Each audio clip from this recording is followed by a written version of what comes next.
Hola, ¿qué tal?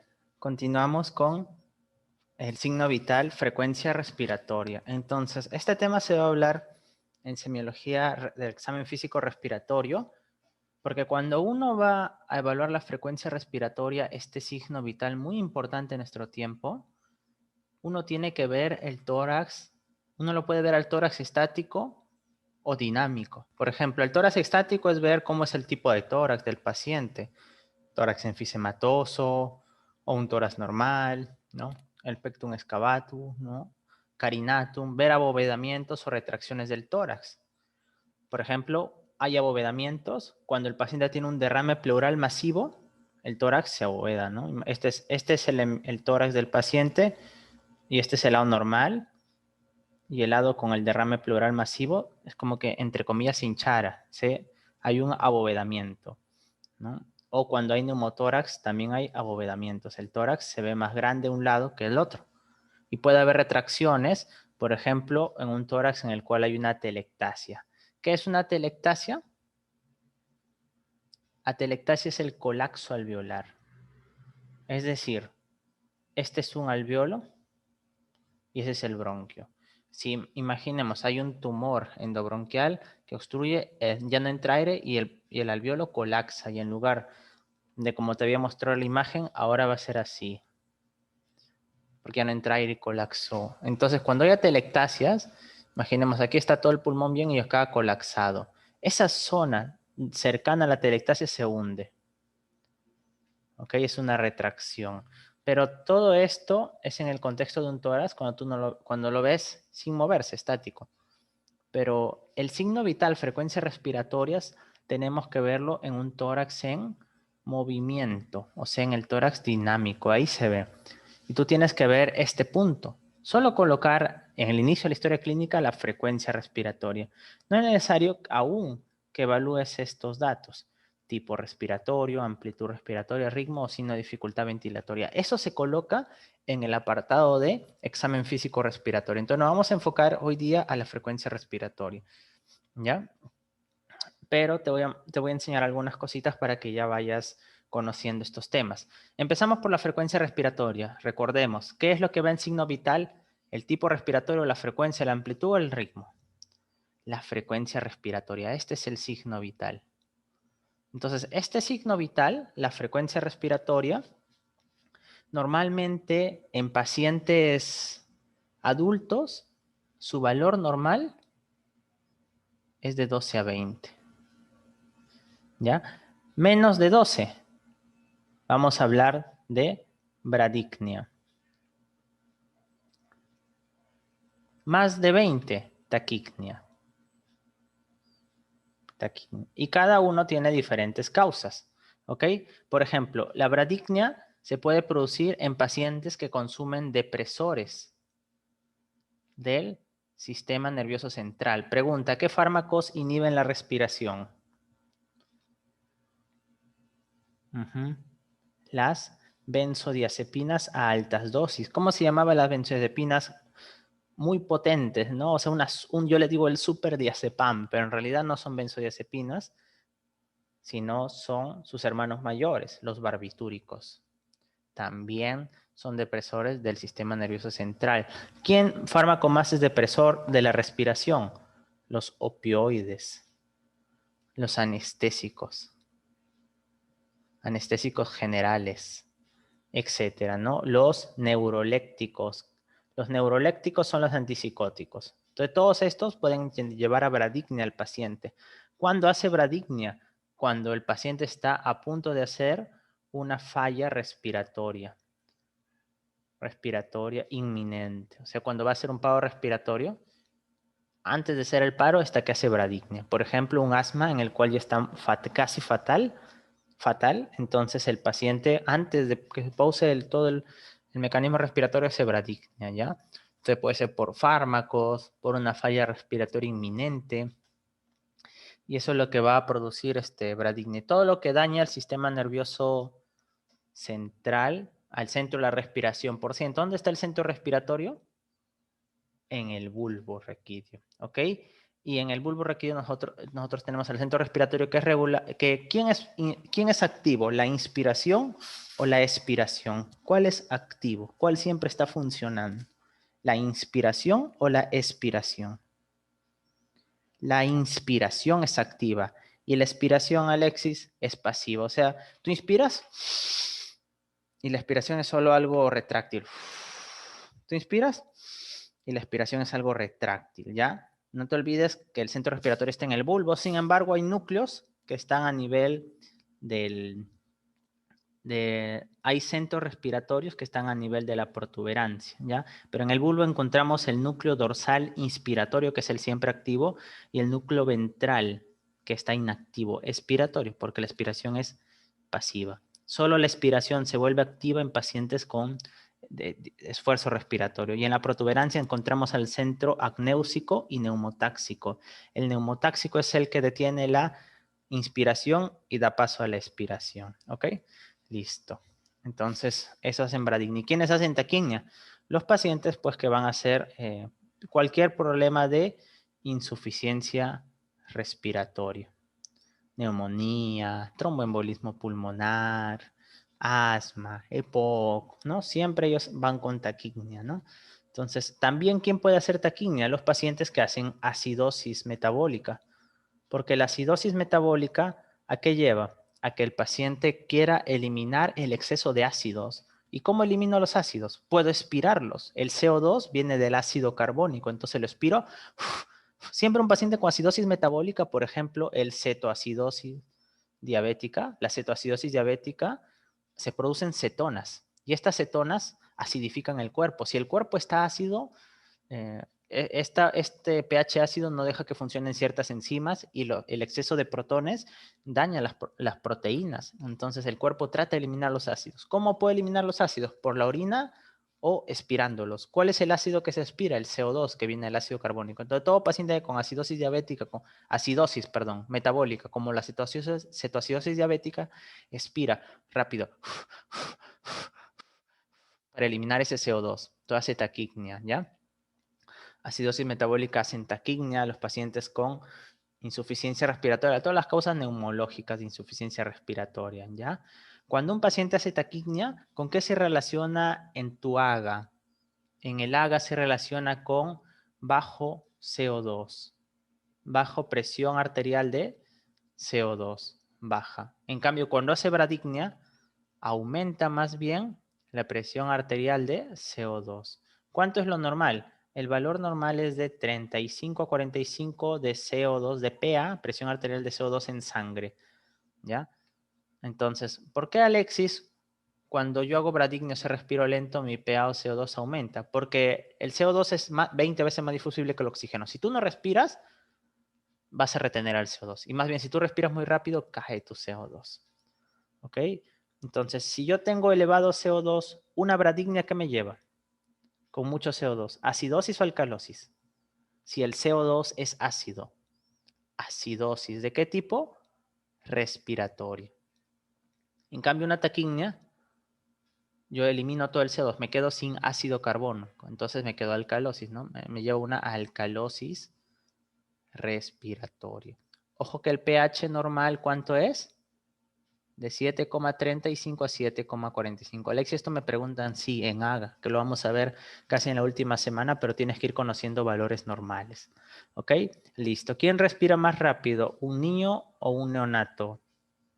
Un neonato. Entonces el neonato incluso va de 40 hasta 60 sus respiraciones por minuto. El niño puede ir de 20 a 40 y ya el adulto va menos de 12 a 20. ¿Ok? Listo. Entonces, eso hay que recordar. Bueno, acá vemos las alteraciones. Sería importante, las puedes colocar ahí o colocar acá. Creo que a la derecha estaría un poco más ordenado. Pero, bueno, eso era lo principal que quería hablarte ahí. Porque como te había mencionado, estos puntos también lo vamos a conversar. También lo vamos a conversar en examen físico respiratorio. ¿Ok? Listo. Pero podemos ir comentando acá. Ya, mira, el tipo respiratorio, colócalo acá. Tipo respiratorio. Ya, para que aprovechemos el espacio. ¿Ok? El tipo respiratorio, tú tienes que tú tienes que mirar, ¿no?, a tu paciente. Y con eso ves el tipo respiratorio. Estamos en tórax dinámico, o sea, tórax en movimiento. Entonces, si te preguntan la mujer, el varón y el niño, ¿cómo cuentas la frecuencia respiratoria del paciente? Tú le dices, a ver, señor, le voy a contar cuántas veces respira por minuto, porque es de 12 a 20 respiraciones por minuto. No, porque si tú le dices al paciente, le voy a contar, el paciente se pone nervioso y él respira más rápido, o no respira, se pone más lento. Una vez dije, cuando iniciaban, a ver, le voy a evaluar su respiración y no respiraba mi paciente, yo qué raro. Entonces no le digan eso, sino lo ideal es que finjan que toman el pulso. Cuando tú evalúes la frecuencia respiratoria, finge tomar el pulso. Entonces, finge tomar el pulso, colocas tu dedo en su arteria radial, pero en realidad tus ojos tienen que estar mirando al tórax para ver cuántas veces se mueve. Ahora, Alexis, lo que se mueve es el tórax. Mira, si es mujer, el tórax es netamente lo que se mueve para contar. Si es varón, a nivel tóraco-abdominal es lo que se mueve. O sea, entre tórax y abdomen. Y si es niño, más se mueve el abdomen. Entonces, de acuerdo a ello, tú tienes que colocar en tu historia, en signos vitales solo la frecuencia respiratoria, pero ya en el examen físico respiratorio colocar la frecuencia, más qué tipo respiratorio era. Generalmente la mujer, tipo respiratorio torácico, varón, tóraco abdominal, niño abdominal. ¿Ok? Tienes que colocar también la amplitud. ¿Ok? Y acá hay algunos términos muy interesantes. Vamos a colocarlo acá. ¿Cómo se le llama a un paciente que respira más rápido? Taquipnea, más lento, bradipnea, pero si respira con mayor amplitud, o sea, es una respiración profunda, o sea, ¿verdad? ¿Cómo se le llama eso? Cuando respira con baja amplitud. Entonces, cuando hay elevada amplitud se llama hipernea y baja amplitud, hipocnea. Alta amplitud, hipernea, baja amplitud, hipocnea o respiración superficial. ¿Ya? Respiración superficial o hipocnea. Baja, o sea, que a la justa se mueve esto. A la justa, ¿no? Y hay un término más que no todas las escuelas lo aceptan, pero si tú sumas taquignia más hipernea, se llama policnia. Policnia. Taquignia más hipernea, policnia, ¿ok? Entonces, no hay que confundirnos en ese dato, ¿ya? Listo. Ahora, la hipocnia, ¿en qué se puede complicar? La hipocnia se puede complicar en atelectasias. O sea, si un paciente no respira con una buena amplitud, el aire se queda prácticamente a nivel de la tráquea y los bronquios, ¿no? Entonces uno tiene que respirar de amplitud normal. Una amplitud normal es lo ideal. Si tú respiras baja amplitud, no llega al alveolo. ¿Y qué pasa si no llega a ir al alveolo? Se colapsa, eso es atelectasia, ¿no? Listo. Y el ritmo respiratorio puede ser regular, que es lo más frecuente, o puede ser también patrones irregulares, que es recontrapatológico, ¿ok? Ahora, ¿qué dura más, la inspiración o la expiración? En regular, a veces colocamos también la proporción, ¿no? La expiración dura más que la inspiración.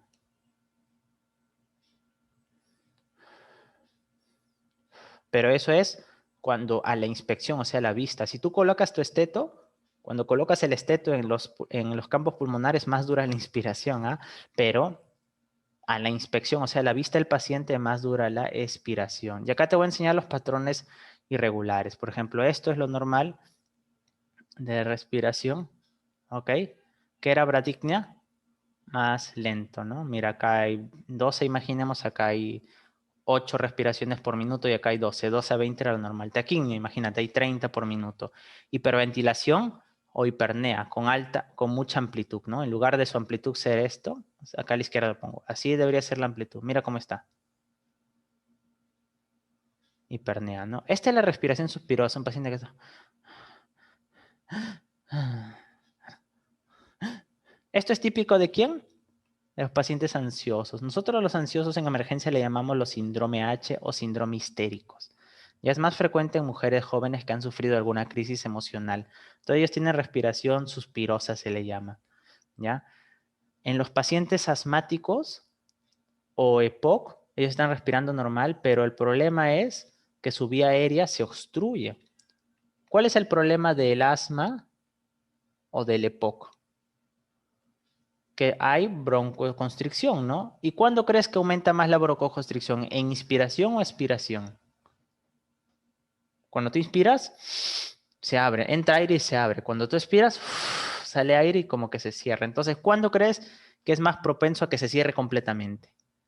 En la expiración. Entonces, hay mayor broncoconstricción siempre en la expiración. Eso es fisiológico, pero se cierra totalmente antes de tiempo en el asma y en el EPOC porque ya estaban con broncoconstricción.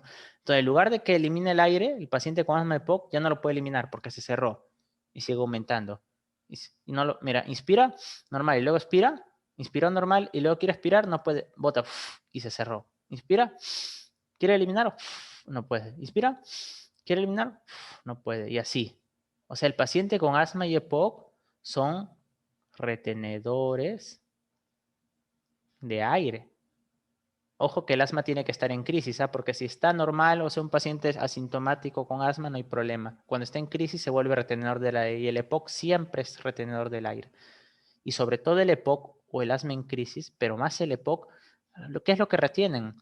CO2. O sea, te preguntan, ¿quién es el retenedor crónico de CO2? El EPOC, la enfermedad pulmonar obstructiva crónica, que tiene dos causas. La principal en el mundo es el tabaco y la segunda, ¿cuál es?